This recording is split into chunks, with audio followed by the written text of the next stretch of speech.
Hello दोस्तों, तो आज हम लोग इस चैप्टर का पार्ट 3 शूट करने जा रहे हैं और इस क्लास का वीडियो बनाने जा रहे हैं। तो हम लोग देखेंगे कि पहले हमने पहला चैप्टर के पार्ट 1 में हमने कुछ बातें पढ़ी, कुछ बातें हमने पार्ट 2 में पढ़ी और कुछ बातें जो आज लास्ट है इस वीडियो में हम सारा इस चैप्टर की सारी बातें ख़त्म कर देंगे। तो आप लोगों का स्वागत है हमारे चैनल में। चलिए शुरुआत करते हैं। तो हमने उस दिन कहाँ तक पढ़ा था? यहाँ तक पढ़ा था, देख सकते हैं आप। वाष्पन, विसरण और गैसों का प्रसार ताप बढ़ने से बढ़ता है। क्या होता है? वाष्पन का विसरण और गैसों का प्रसार ताप बढ़ने से क्या होता है? बढ़ता है। क्या होता है? ताप बढ़ने से बढ़ता है। आगे की ओर ध्यान देंगे अब। अब देखिए, जो एकदम वीवीआई है, एकदम बहुत ज़्यादा इम्पोर्टेंट है, जिससे क्वेश्चन हमेशा आता ही आता है। हम देखते हैं कि इम्पोर्टेंट है, इम्पोर्टेंट टॉपिक है, तो ध्यान देंगे। जैसे कि आप लोग देख रहे हैं कि ठोस, द्रव और गैस। अब देखिए, ठोस से द्रव बन रहा है, द्रव से गैस बन रहा है और गैस से फिर वापस ठोस बन रहा है। या फिर एक और नियम ये लगता है कि ठोस से द्रव और वापस आ गया द्रव से ठोस, या द्रव से गैस और गैस से द्रव, गैस से ठोस या ठोस से सीधा गैस। तो इसको बोलते क्या क्या है वो समझना है आज। तो सबसे पहले हम लोग स्टार्ट करेंगे ठोस से। ध्यान दीजिएगा मेरी बातों पर कि जब ठोस से द्रव बनता है तो उसे क्या कहते हैं? उसे गलनांक कहा जाता है। क्या कहा जाता है? उसे गलनांक कहते हैं। और फिर अगर कोई द्रव में है, कोई चीज़ द्रव अवस्था में है, तो उसे अगर ठोस में बदल दिया जाए तो उसे क्या कहेंगे? फ्रीजिंग, यानी कि हिंदी में बोलते हैं उसे जमाव। क्या कहते हैं? उसे जमाव कहते हैं। अगला ध्यान देंगे कि कोई लिक्विड में है, अगर वो गैस में बन जा रही है तो उसे क्या कहेंगे? हम वाष्पन कहेंगे। क्या कहेंगे? वाष्पन कहेंगे। अगर कोई वाष्प में पहले से मौजूद है, यानी कि गैस के फॉर्म में है, तो अगर वो द्रव में बन जा रही है तो उसे क्या कहेंगे? संघनन कहेंगे। क्या कहेंगे? उसे संघनन कहेंगे। ध्यान देंगे एक चीज़ और, अगर ठोस से सीधे गैस में बदल जा रही है, यानी कि द्रव में नहीं बदल रही है बल्कि ठोस से सीधे किस में बदल जा रही है? तो गैस में बदल जा रही है, उसे क्या कहेंगे? ऊर्ध्वपातन कहेंगे। और अगर गैस से द्रव में ना बदलते हुए सीधे ठोस में बदल जाए उसे क्या कहते हैं? उसे हम लोग निक्षेपण कहते हैं, जिसको इंग्लिश में डिपोजिशन कहा जाता है, हिंदी में कहते हैं निक्षेपण। निक्षेपण, जैसे आप लोग जान रहे होंगे, ठोस से सीधे गैस में बदलता है कपूर। क्या बदलता है? ठोस से सीधे गैस में बदलता है। उदाहरण हम लेंगे कि उसका कपूर का। ठीक है, कपूर वापस अगर गैस में इसको ठंडा कर दिया जाए तो वापस ये द्रव में ना बदल कर सीधा किस में बदल जाएगी? ठोस में। चलिए अब हम लोग कुछ उदाहरण को देखते हैं, कुछ पॉइंट्स पे ध्यान देंगे। ठोस का द्रव में बदलना क्या कहलाता है? गलन। द्रव का ठोस में बदलना क्या कहलाता है? जमना। गैस का सीधे ठोस रूप में बदलना क्या कहलाता है? डिपोजिशन। गैस का सीधे ठोस में बदलना क्या कहेगा? ऊर्ध्वपातन। द्रव का वाष्प में बदलना, द्रव का वाष्प में बदलना वाष्पीकरण, वाष्प का द्रव में बदलना संघनन। अब देखेंगे कि कोई कोई ठोस है, वो द्रव में बदल रहा है, फिर गैस में बदल रहा है। इसका मतलब वो क्या कर रहा है? उष्माशोषी प्रक्रिया। क्या है वो? उष्माशोषी प्रक्रिया, यानी कि उष्मा उसमें शोषण हो रहा है, यानी कि अंदर जा रहा है, यानी कि उष्मा अवशोषित कर रहा है। अगर गैस से द्रव में बदल रहा है और द्रव से ठोस में बदल रहा है तो इसका मतलब कौन सी प्रक्रिया? उष्मा क्षेपी प्रक्रिया। कौन सी प्रक्रिया? उष्मा क्षेपी प्रक्रिया है। आगे के पॉइंट्स पे हम लोग ध्यान देंगे। दोस्तों, अगर वीडियो अच्छा लगे तो वीडियो को लाइक भी कर दीजिए, सब्सक्राइब भी कर दीजिए और आगे ध्यान देते हैं हम लोग।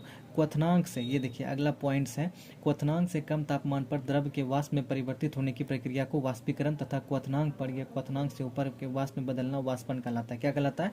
वाष्पन कहलाता है। वीडियो अच्छी लगे तो चलिए एक बार लाइक कर दीजिएगा। एसके झा का सारा हम लोग साइंस एक एक पॉइंट्स को कवर करेंगे, जितना भी होगा लाइन बाय लाइन। अगर ये वीडियो आज नहीं वायरल हो या कल दिन 6 महीने बाद या 2 महीने बाद, भगवान करे 1 महीने बाद वायरल हो जाए, तो आप देखेंगे कि लोगों को ये वीडियो बहुत पसंद आने वाला है। क्योंकि इसमें हम लोग क्या ध्यान दे रहे हैं कि एक एक लाइन्स पर ध्यान दे रहे हैं, एक एक लाइन्स पर ध्यान दे रहे हैं ताकि ऑब्जेक्टिव छूटे ना। तो यहाँ पर ध्यान देंगे, क्वथनांक से कम तापमान पर द्रव के वाष्प में परिवर्तित होने की प्रक्रिया को वाष्पीकरण कहते हैं। क्या कहते हैं? वाष्पीकरण कहते हैं। तथा क्वथनांक पर या क्वथनांक से ऊपर में वाष्प में अगर बदल रहा है तो उसको वाष्पन कहेंगे। देखिए, वाष्प और वाष्पीकरण अलग चीज़ है। अगर किसी द्रव का क्वथनांक है 100 डिग्री सेल्सियस, लेकिन वो 100 डिग्री सेल्सियस से कम पर ही वाष्प में बदल जा रही है तो उसे क्या कहेंगे? वाष्पीकरण कहेंगे। और 100 डिग्री सेल्सियस पर या 100 डिग्री सेल्सियस से अधिक हो जा रही है, 100 डिग्री सेल्सियस या 100 डिग्री सेल्सियस के बराबर हो जा रही है, अधिक या बराबर, तो उसको कहेंगे वाष्पन। क्या कहेंगे? वाष्पन। ध्यान देना, बात समझ में आ गई? आगे बढ़ते हैं। वाष्पीकरण एक सतही प्रक्रिया है। वाष्पीकरण के लिए एक सतही प्रक्रिया है, इसमें सतह होना जरूरी है। आपने ध्यान दिया होगा कि आप कपड़ा सुखाते हैं, कपड़ा आपने सुखाया, टंगनी पर लाद दिया और देखते हैं कि कुछ ही देर में कपड़ा सूखकर तैयार हो जाता है धूप में। तो होता क्या है वहाँ पर वाष्पीकरण प्रक्रिया होती है। क्या होती है? वाष्पीकरण प्रक्रिया होती है। आगे ध्यान देंगे, ऊर्ध्वपातन क्या है? जब कोई पदार्थ, ठीक है, ठोस से द्रव में ना बदलकर सीधे गैस में बदल जाता है। किस में बदल जाता है? गैस में बदल जाता है। जब कोई पदार्थ ठोस से सीधे गैस में बदल जाता है तो यह पदार्थ ऊर्ध्वपातित पदार्थ कहलाता है तथा यह प्रक्रिया ऊर्ध्वपातन कहलाती है। क्या कहलाती है यह प्रक्रिया? ऊर्ध्वपातन कहलाती है। एक एक लाइन पर ध्यान देना, जैसे कपूर हो गया, आयोडीन हो गया, गंधक हो गया, नौसादर हो गया, एंथ्रासीन हो गया, बेंजोइक अम्ल हो गया, नेप्थलीन हो गया, आयोडोफॉर्म हो गया। आपसे क्वेश्चन कर लेगा कि बताइए नौसादर क्या है? ऊर्ध्वपातन है, वाष्पन है, क्या है? वाष्पीकरण है या फिर निक्षेपण है? तो आपको क्या मारना है आंसर में? ऊर्ध्वपातन है। नौसादर क्या है? ऊर्ध्वपातन है। आपसे पूछ लेगा बेंजोइक अम्ल क्या है? तो ऊर्ध्वपातन है। नेप्थलीन क्या है? ऊर्ध्वपातन है। आयोडोफॉर्म क्या है? तो ऊर्ध्वपातन है। अब नोट्स में कुछ बात को ध्यान देना है। नोट्स जहाँ जहाँ लिखा रहे इस बुक में ध्यान देना है। वो VBI है, उसे हमें मुंह पर रखना है, मतलब ठोर पर याद रखना है, ठोर पर। तो देखिए पहला पॉइंट है बेंजोइक अम्ल का उपयोग किस में किया जाता है? खाद्य पदार्थों के संरक्षण में किया जाता है। बेंजोइक अम्ल का उपयोग खाद्य पदार्थों के संरक्षण में किया जाता है। तो क्वेश्चन है कि किसका उपयोग खाद्य पदार्थों के संरक्षण में किया जाता है? तो हम बोलेंगे बेंजोइक अम्ल का उपयोग किया जाता है। समुद्री घास लेमोनेरिया से आयोडीन प्राप्त किया जाता है। समुद्र के अंदर जो घास पाई जाती है उसे समुद्री घास कहते हैं हम लोग, उसे लेमिनोरिया, उससे आयोडीन प्राप्त की जाती है। क्या प्राप्त की जाती है? आयोडीन, यानी कि नमक, NaCl।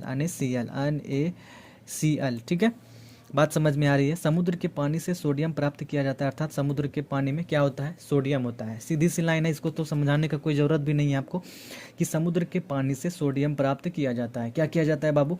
तो समुद्र के पानी से सोडियम प्राप्त किया जाता है, अर्थात समुद्र के पानी में क्या होता है? सोडियम होता है। चलिए आगे बढ़ते हैं। अगर किसी पॉइंट्स में फिर भी डाउट आ रहा हो तो मैं आपसे रिक्वेस्ट करता हूँ कि नाराज़ नहीं होइए, कमेंट्स में आप एक बार बता दीजिए कि सर ये बात समझ में नहीं आए, तो मैं शॉर्ट्स बनाकर उसको बता दूंगा आपको, या कमेंट्स में ही समझा दूंगा। ठीक है, हिंदी में टाइप करके आपको अच्छे से समझा दूंगा।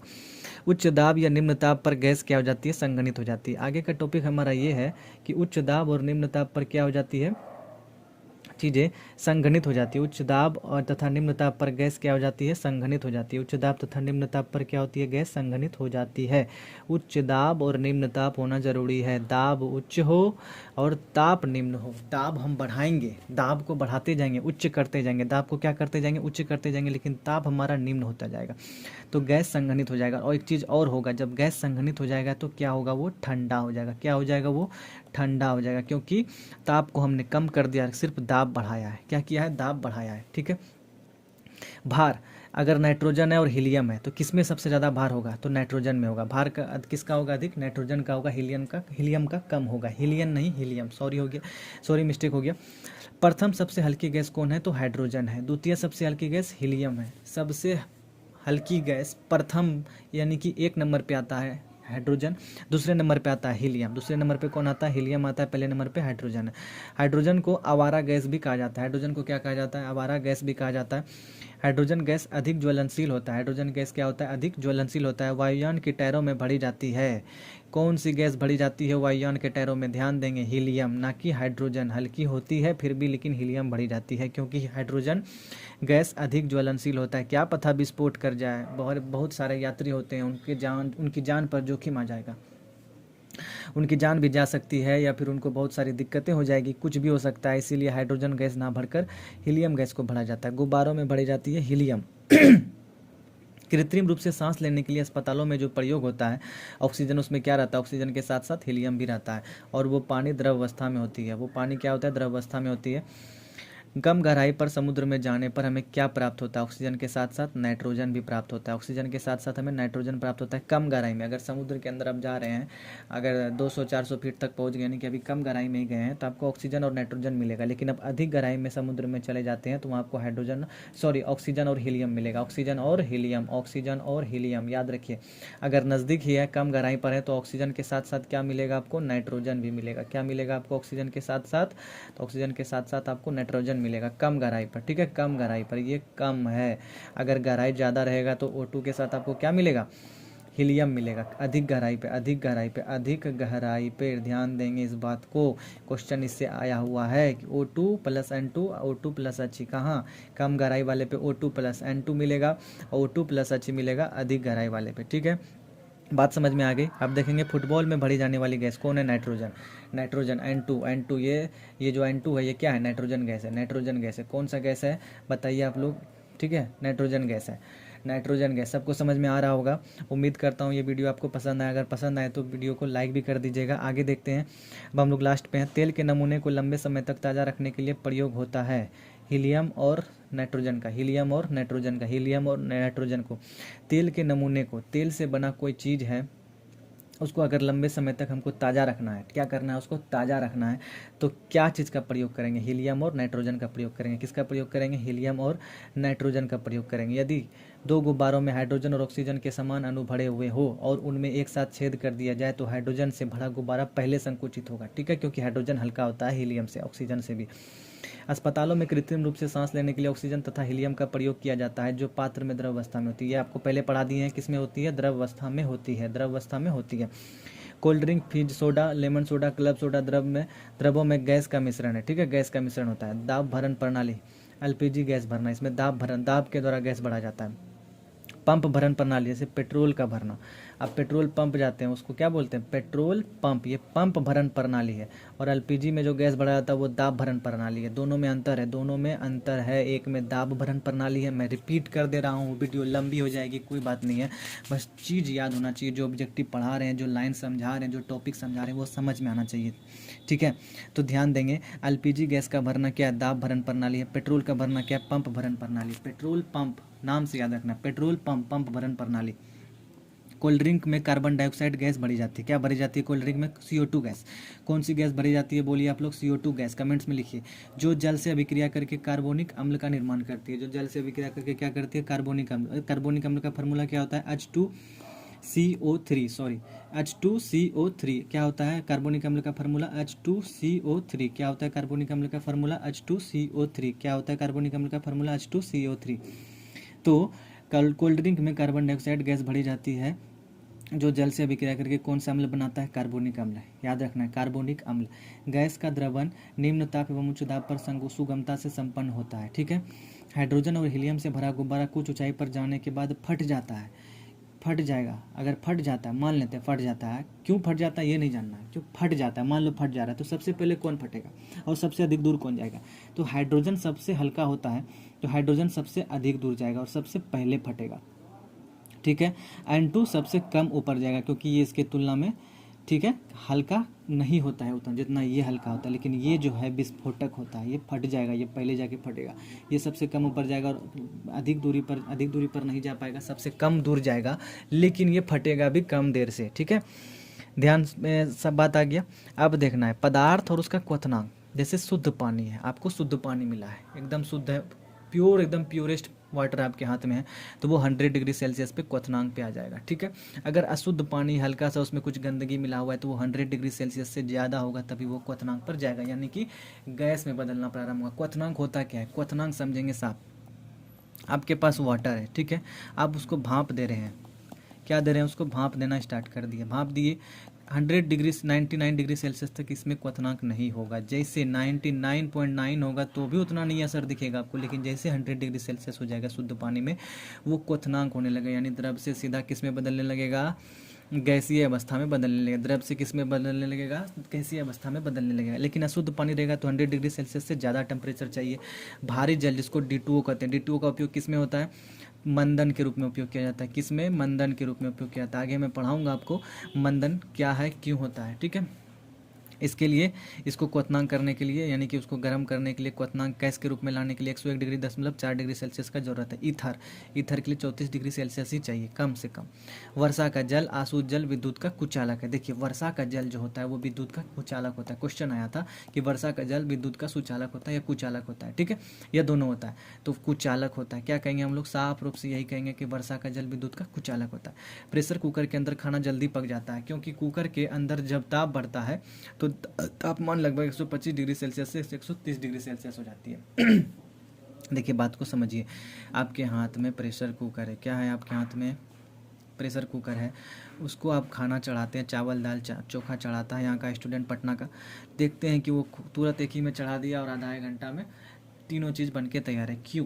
क्योंकि वो उसके अंदर टेम्परेचर बहुत जल्दी बढ़ जाता है, बढ़ जाता है, ठीक है, क्योंकि वो चारों तरफ से पैक होता है। एक छोटा सा सीटी होता है कि गैस जमा हुआ, अगर एक लेवल से ज़्यादा जमा होता है तो वो सीटी के माध्यम से बाहर निकल जाता है, लीक हो जाता है, यानी कि बाहर निकलने का उसमें सिस्टम दिया है। तो वहाँ का तापमान कितना होता है अंदर का, लगभग देखा जाता है कि 125 डिग्री सेल्सियस से 130 डिग्री सेल्सियस होता है, ठीक है। अब देखते हैं कि कौन कौन सा बचा हुआ है, तो ये लास्ट हम देखेंगे इसको। बारूद, बारूद की खोज रोजर बेकन ने किया था। बारूद की खोज किसने की थी, तो रोजर बेकन ने किया था। बारूद चारकोल गंधक सोडा का मिश्रण होता है। बारूद किसका किसका मिश्रण होता है, बारूद चारकोल गंधक सोडा का मिश्रण होता है। बारूद का खोज कौन किया था, रोजर बेकन। बारूद का खोज कौन किया था, रोजर बेकन। बारूद का खोज कौन किया था, रोजर बेकन। बारूद का खोज कौन किया था, Roger Bacon. Potassium nitrate KNO3 soda या नाइटर के नाम से जाना जाता है। शोरा शोरा शोरा तालब शो औका रोमा का सोडा, सोडा या नाइटर के नाम से जाना जाता है। कैल्शियम कार्बोनेट CaCO3 खड़िया चूना पत्थर संगमरमर, इसको कैल्शियम कार्बोनेट कहा जाता है। खड़िया चूना पत्थर संगमरमर, सबका फॉर्मूला एक ही है CaCO3। ध्यान दीजिएगा, ठीक है, ध्यान को कंसंट्रेट करना है, बातों को समझना है। अगर समझ नहीं आए तो कमेंट में लिखना है। मैं कोशिश करूंगा कि 99.9% कीटाणु मारे जा सकते हैं लाइफ बॉय से और डिटॉल से, तो मैं 99.9% आपको समझाऊं, ठीक है। फिर भी मुझसे कोई गलती हो जाती है तो इसके लिए माफ़ कर सकते हैं हमें। CaCO3 कैल्शियम कार्बोनेट, गलती तो भगवान से भी होता है, हम तो इंसान हैं। खड़िया चूना पत्थर संगमरमर CaCO3। HG पारा, जिसको बोलते हैं HG को हाइड्रा गैरम, हाइड्रा गैरम। पारद क्विक सिल्वर द्रव धातु भी कहते हैं HG पारा को। मोती का मुख्य अवयव है CaCO3। मोती का मुख्य अवयव क्या है, कैल्शियम कार्बोनेट, कैल्शियम कार्बोनेट। अंडे का आवरण किससे बना होता है, तो CaCO3 से बनाता है। क्वेश्चन ये मैंने येलो कलर का हाईलाइटर किया हुआ है क्योंकि, ताकि ये इंपॉर्टेंट है, ठीक है, स्टार मार्क कर लीजिए इसको। अंडे का आवरण बना होता है CaCO3 से। कैप्सूल का आवरण किससे बना होता है, तो जिलेटिन, प्रोटीन का, जो प्रोटीन से बनता है जिलेटिन, प्रोटीन का बना होता है जो जल में घुलनशील होता है, जो क्या होता है, जल में घुलनशील होता है। चलिए यहाँ पे आपका चैप्टर हो गया ख़त्म। क्या हो गया आपका चैप्टर, द एंड हो गया। अब बात रही ऑब्जेक्टिव की, तो ये ऑब्जेक्टिव आपको खुद से करना है। क्या करना है, खुद से करना है। एस के जासर का बुक है ये, आप बुक ले लीजिए, 5th एडिशन का नया नया बुक आया हुआ है, तो वो आपको ले लेना करना है। देखिए मैं आपको टॉपिक समझाऊंगा, ऑब्जेक्टिव तो बताना, तो मैं ऑब्जेक्टिव भी आपको लाइन बाय लाइन बता दूं, लेकिन आप एक बार लगा के देख लो। अगर ऑब्जेक्टिव भी आपको चाहिए तो आप कमेंट में आप लिख देना। अगर 50 बच्चे से ज़्यादा का ये आ गया कमेंट के ऑब्जेक्टिव भी बता दीजिए, तो मैं ज़रूर ऑब्जेक्टिव पर भी वीडियो बनाऊंगा, और इससे भी शानदार वीडियो आने वाली है। आने वाले समय में साइंस पर एक शानदार सी वीडियो आने वाली है जो सबको समझ में आएगा, बहुत ही ईजी भाषा में समझ में आएगा, ठीक है। मैं कोशिश करूंगा आपको ज़्यादा से ज़्यादा समझा पाऊँ, समय को बर्बाद ना करूं। तो चलिए आज का वीडियो यहीं तक रहेगा। धन्यवाद, थैंक यू।